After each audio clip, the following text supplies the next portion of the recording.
want to welcome everybody and remember this day because we all have freedom here because of veterans. How many veterans in the room? Wow, look at that. Thank you all. I raised my hand, but I shouldn't have because I am not a veteran. I almost was. I was about to be drafted when I was in my 20s. And just before my draft notice came through, my company said, we want you to take the lead on this new project team we have, which is to find a way to make our global data system work for the military. And I said, really? He said, yeah. He said, you have to take a team off-site. The last two have failed. We want it to work this time. So Bell Labs had already done Autobahn all over the world, and this was 1966, and I was 25. To get 6 experienced engineers to work with me at that age was quite an accomplishment. And the good news was I let them alone, and they did their job, and we made it work. And so for the next 30 years, there was a global data network because of that. That's the closest I came to a veteran to supporting those who were there. And I really appreciate everybody who served. Now, I'm not going to read your introductions, because if I do, I'll take up all your time.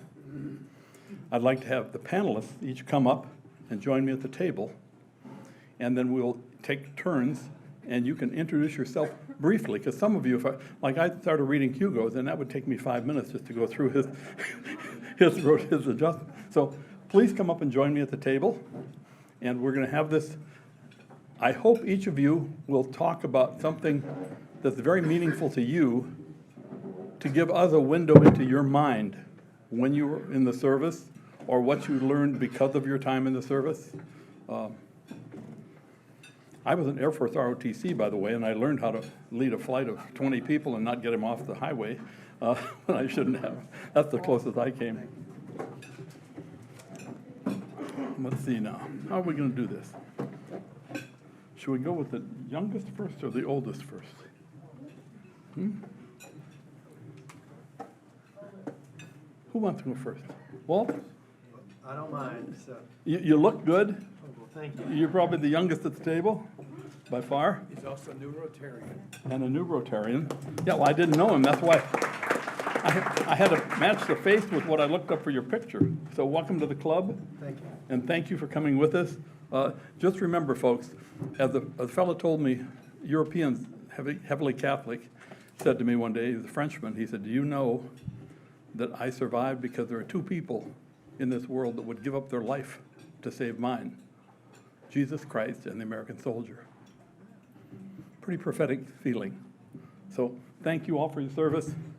Walt, yours. Well, thank you, everyone. And I know I've had the opportunity to meet a few of y'all in the room. And before I started today, just wanted to say thank you for the opportunity to join the Columbus Rotary. It's truly an honor and just really appreciate the invitation. Thank you. And I also wanted to start off today by thanking Hugo. Hugo and I met 6 years ago as a part of the Rotary Veterans Mentorship Program. And as a newly transitioning soldier out of the military, I just am going to be forever grateful to Hugo for his coaching and mentoring over the past 6 years. And he helped me not only transition from the military, he helped me navigating going back to school and also starting a career here in Columbus. So Hugo, just thank you for your help. And so just a little bit of background about me. I currently live in Hilliard, Ohio with my wife, Katie, and 5-year-old son, Nick, and 2-year-old daughter, Morgan. They keep me very, very busy. As you can tell by my accent, I'm not originally from Ohio. I grew up in Virginia and had the opportunity to attend West Point coming out of high school. And that's an opportunity that I'm forever grateful for as well. Was able to serve as an infantry officer for 7 years, supported the 3rd Infantry Division as a platoon leader, and then as a company commander of the 2nd Infantry Division out in Washington State. My wife is from Youngstown, Ohio, so she got a vote as to where we ended up when we got out of the military. And so here we are in Columbus. And I was fortunate to use the GI Bill to go back to Ohio State and get an MBA at the Fisher College of Business. So. Excellent. We're glad to have you. Thank you. Thank you. Now, this next person The only other person I knew with the same last name was a football player by the name of Ray Nitschke. I don't know if he was any relationship with you. It was a Green Bay Packer from a long time ago. That's me, but younger years. Younger years, huh? Okay. Chuck, how about telling us about your experience as a veteran, as a person? I see you have a hat here on the table. Is that yours? When I was asked to come, they said, tell everybody something about the military, because there are a lot of people here who were not in the military, especially the new women, because I was the president the year that women were admitted to Rotary, and so it looks like it's about half and half. But in 5 minutes to condense 71 years of experience into 5 minutes is really tough. But just to prove that I was a military man, I brought my hat along. Yeah, all right. Because the fact is, my uniform still fits me, believe it or not. Better. But in the beginning, it was 1951, emergency. Korea was all over the newspapers, and the communists had invaded North Korea and pushed everybody into South Korea. And at that time, I was graduated from Ohio State, and I was lucky enough to be in an officer's candidate school while I was in school. But the minute that I graduated, they gave me a commission, and a paper said, "You are a new officer, dedicated or committed to joining the aircraft carrier Princeton in Bremerton, Washington." And of course, I'd never been to Bremerton, never been in a big airplane like that, but that was the beginning of my career. And I don't know whether you want to hear the rest of that or not, but maybe in this discussion we can fill in as we go. Give us just another, where did you go from there? What was the next step? What was the big change in your life? When I joined my ship in Bremerton, it was a cold, wintry day, and when I called the ship and said, "How do I get to the ship?" I didn't know where it was, so somebody sent a Jeep over, and when I pulled up to the ship, there it was, a big, huge, gray steel thing in dry dock. I'd never seen anything so big. And you mean that's where I'm going to live for 2 years? Yes, that was it. So from there we went north to load ammunition and bombs, because this was an aircraft carrier, and so bombs was their business, really. And so then I went into the Pacific Ocean down to Alameda and to San Diego, where we picked up an Air Group 19, which consisted at that time with prop planes, jet planes, and some night fighters, which is kind of unusual. Nowadays, everything is jet, of course. And from there, I went on to Hawaii and saw my first hula girls, which was a lot of fun. Went on to Yokosuka, and I saw the first image of Mount Fuji over in the distance, over the island of Japan. Immediately, we loaded again, and we went south of Japan, and I was amazed to look on our port beam, and I saw volcanoes smoking in these small islands off of the south shore of Japan. I never knew anything about the Pacific fire band at that time, but as we know now, it's a very serious thing, all the way from Alaska all the way down to almost Australia. I bet is that enough? You proved one point, Yes. and that was that you went from cold to warm to nice to hot. And then on into Korea, we ran into a typhoon. If you've ever been into a typhoon, that's a lot of wind, it's like a hurricane, but they actually are a little bit bigger. And there's this big aircraft carrier going through the swells of the Sea of Japan. They go crash, and then the whole front of the ship was covered with spray. It shot out hundreds of feet on each side as the ship dug into the wave and inched out of it. And we finally got there, and I spent the next 5 months with my aircraft carrier. I was a gunnery officer, and I was able to sit on top of above the bridge, where I had a gun control unit, where I had two people up there with radar, and we were there to identify planes that were coming in. And so from my perch up in my gun director, I was able to watch the planes launch, which was an amazing thing. Some were from one end to the other. These prop planes would just rev up and then end up flying off, and then finally the jets would be thrown off by the catapults. Sometimes I would watch and a plane wouldn't make it. And a couple times the plane actually was not able to get into the air and the plane would crash. Yeah. There were helicopters standing there to pull them out, and most of the times the pilots were saved, but sometimes not. They didn't show that in the Tom Cruise movie. Yeah. That was very popular. Let's go to the other end, because I noticed that Jim Boyda has a really nice tie on. Very, very politically correct on the day before Election Day. Non-sectarian, apolitical.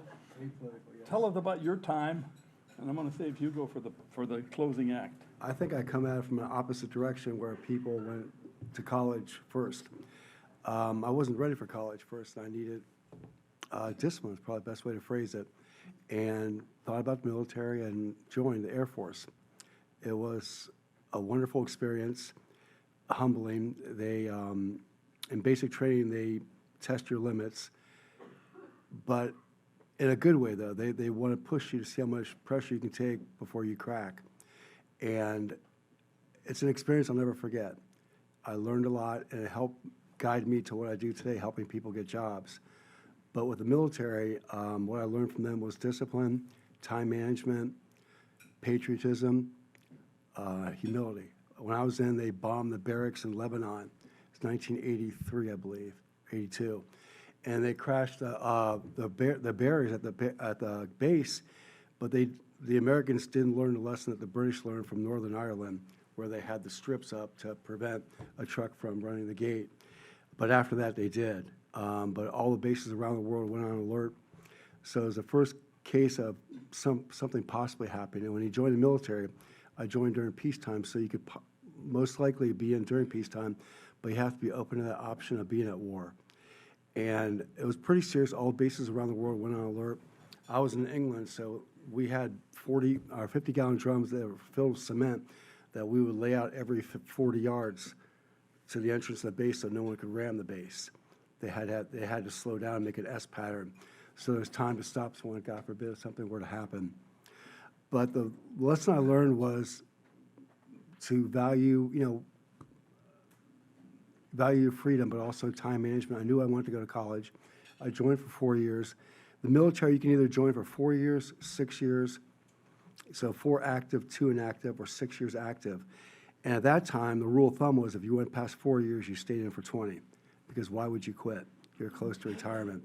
But I knew I wanted to go to college. I stayed in for 4, got my honorable discharge, went to Ohio University. In the military, they had a matching program then. I'm not sure if they do now, but they matched dollar for dollar. So I got $15,000 and graduated from Ohio University, was able to keep it within that budget. I don't think you could do that right now, though. But I treasure the experience. I learned a lot, and it was a wonderful experience. Wonderful. Congratulations on that.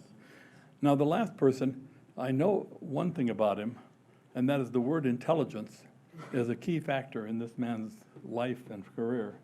But what most people don't know is that it started out in intelligence in a military sense. Hugo, tell us about what you did. Yeah, 58 years ago, I found myself a little short on being a full-time student. And Ohio State was really sweet to notify a draft board right away. Yeah, very timely. I was working full-time during the day and went to school full-time at night, almost full-time.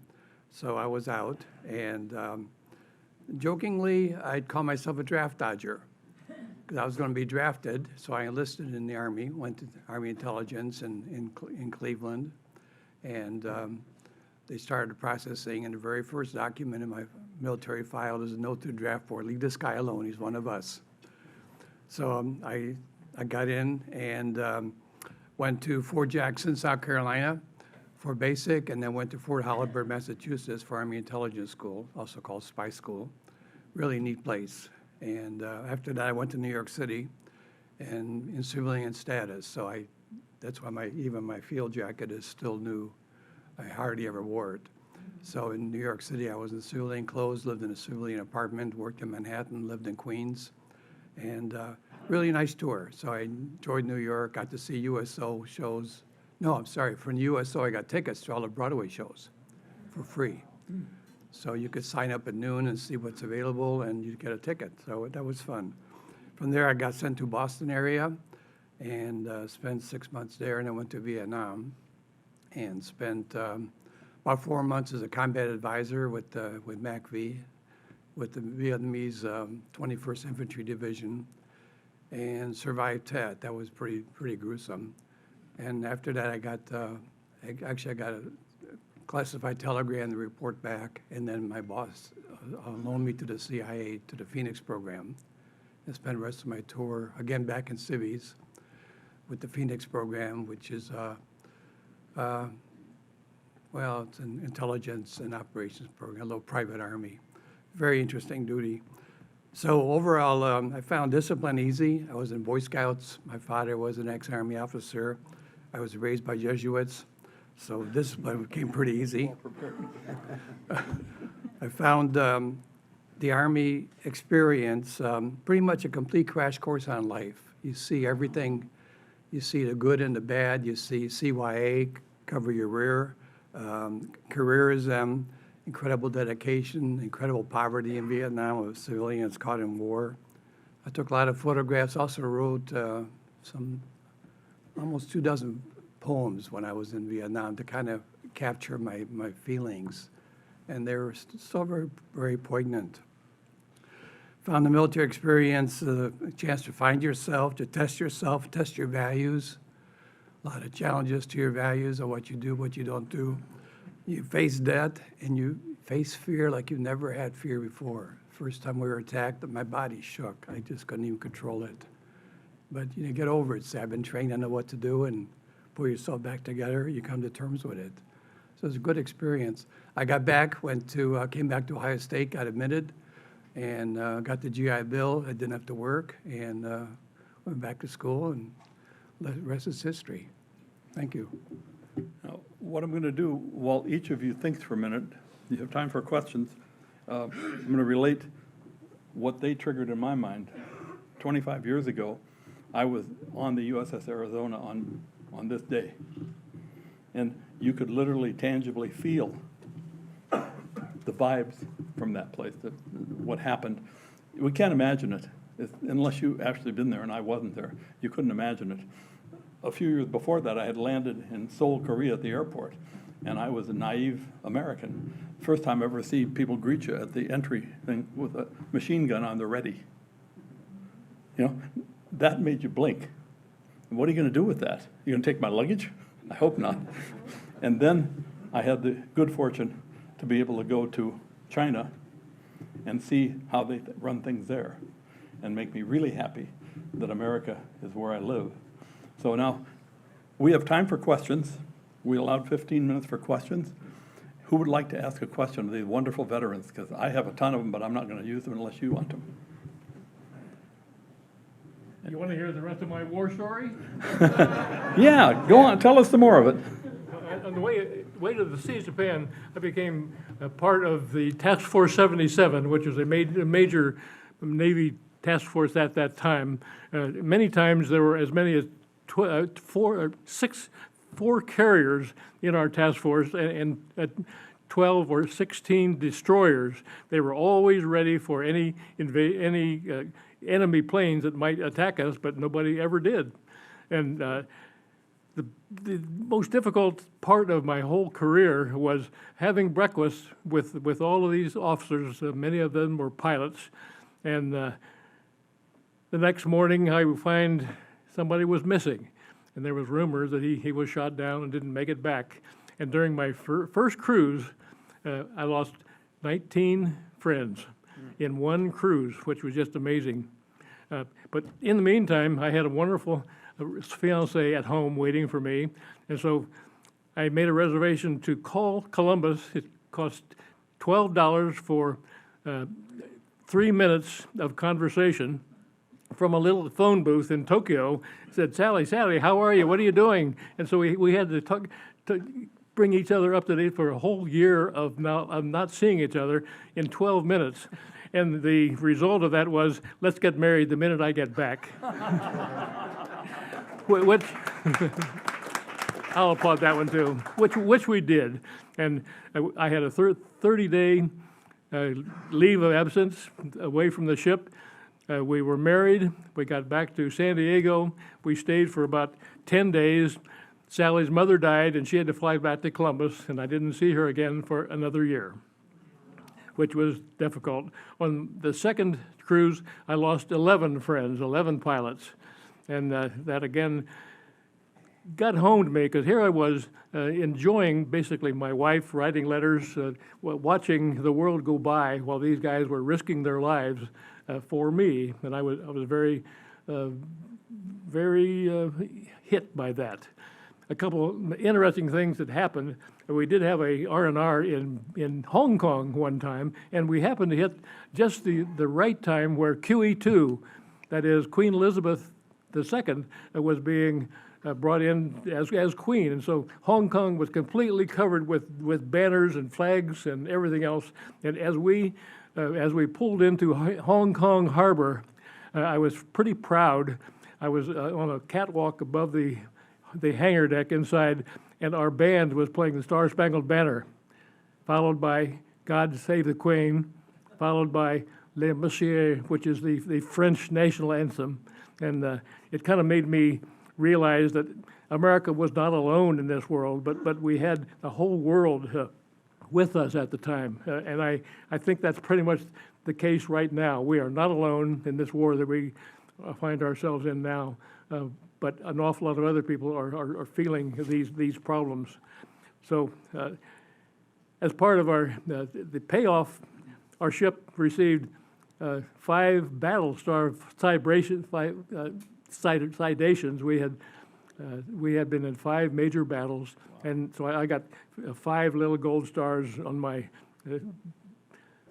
the little strip that you put on your uniform, and I was a little bit embarrassed because I didn't deserve any of that. There were other people who gave their lives for me, which I was very grateful for. I had a friend who passed away last year who had served in Vietnam in the most difficult days. And he told me a statistic, I can't back it up, I don't know where he got it. He said during the height of Americans going over there, the average half-life of a person in military landing was 6 days. That's how fast they were being killed. So anybody that came back from Vietnam dodged a bullet, whether it was they were there 6 days or 6 weeks or 6 months or 6 years. And I got to tour Da Nang and China Beach and Ho Chi Minh City and see the bullet-boxed remnants of that war. And they've forgotten about it over there. I mean, it's just something in their history. More questions? Somebody else? Speaking of dodging a bullet, you could hear bullets. I had one go right by my ear. You could hear it. It missed me by about an inch. Yeah, that's. I never knew you could hear a bullet. I don't want to share that feeling. Tim? I'll ask Hugo this. What's your take on what's going on in Ukraine? We've made sins. We've done things, but I'm appalled at the Russians and their insanity, and I'm 100% supportive of Ukraine and NATO for fighting them, and it's a real dilemma. Yeah. You would think that Putin has to have some people around him that somebody's got to grab him and tell him he's just nuts, but it doesn't seem to be happening. You've been reading a paper how many people fall out of windows lately in Russia? Yeah, well, those are the people who are disagreeing. Well, look what happened with a previous president here. Disagree, you're out. You've been fired. What's everybody's hometown where you grew up? Hometown, where you grew up. Columbus, here. Yep. I grew up in Austria and then Cleveland. Columbus. Austria? And then Warsaw, Virginia. Salzburg, here. Okay. I lived outside. See who else? Amanda? And I don't know if you guys all want to answer this or one of you, because it probably varies based on when you served, but what surprised you most about going into the military? You know, what you thought it was going to be like versus when you actually got there? Walt? Well, I would say that one of the things that really stood out from my time in the service was just how comfortable you became being uncomfortable. And that's just something that's always stuck with me. And what made it comfortable, despite the circumstances, was who was to your right and to your left. And I will say that before you joined, you always heard about the military and teamwork and working together. But until you have those shared hardships, you really never understand what that means. There's a question over here. I just wanted to say thank you so much for your service. I know that I did not see all of World War II, but I was in on the end of it in Berlin. My mother got bombed out 6 times, and she just talks about the Russians coming in and how her friends' parents killed their girls because they didn't want them to be raped by the Russians. But when the Americans came in, they were so happy. And so my mother moved us over here to America. My father was in the Army. A brother was in the Air Force. And a brother that is deceased is a Marine. So they all served their country, and I wish we had more of that pride in being an American to this day. Because I am very glad I live here. Every day at home, if you see me drinking my water out of my water mug that I drink, it's one that I found at the Tervis, and it says, "Land of the free because of the brave." Never forget. Wait a minute. Oh, I didn't see the light shine. Okay. I'd like to congratulate a fellow graduate of Fort Holliver, Maryland, after having spent some time there myself, and another 2 years in Vietnam. And I'm surprised we didn't run into one another doing the same. Either that or he's changed his disguise. So that everybody in this room feels the kinship, as I've been working with the people at Ohio State Veterans Affairs, they comment on the fact that our motto and theirs is so similar, service above self. And they invariably, they mention that when they're talking to new people about us. And if you want an insight into how bad Russia can be, Steve Sundry's here, and he and I are in a book club with Scott Whitlock. I don't know, is Scott here today? Yeah, Scott's back there. We read Midnight in Chernobyl, which is the most harrowing, frightening novel you can ever read. It's what happened in 1986, but it was written in 2019 by a journalist from the New York Times, and it actually kept me awake to see what the Russians were both capable of, and it's a combination of evil and ignorance and hubris and a whole bunch of other things.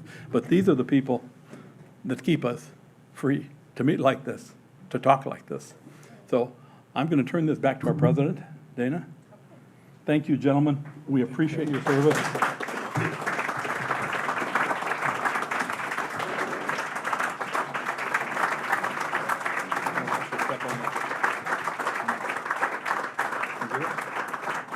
With the rug piled up by your foot. Thank you, John. And thank you to each of you. So Chuck and Walt and Jim and Hugo, thank you all for your time and for your service. We appreciate you sharing your stories. And if you have time and want to stay after and talk a little bit more with everybody, that would be wonderful too. Thank you. So we're going to end a little early. I do want to ask the people that were on the panel, and John, if you guys would come forward, and we'll get a picture when we're finished today, but you've got plenty of time to have a little bit of social time if you would like to do that. And we will see you here next week. Thank you all.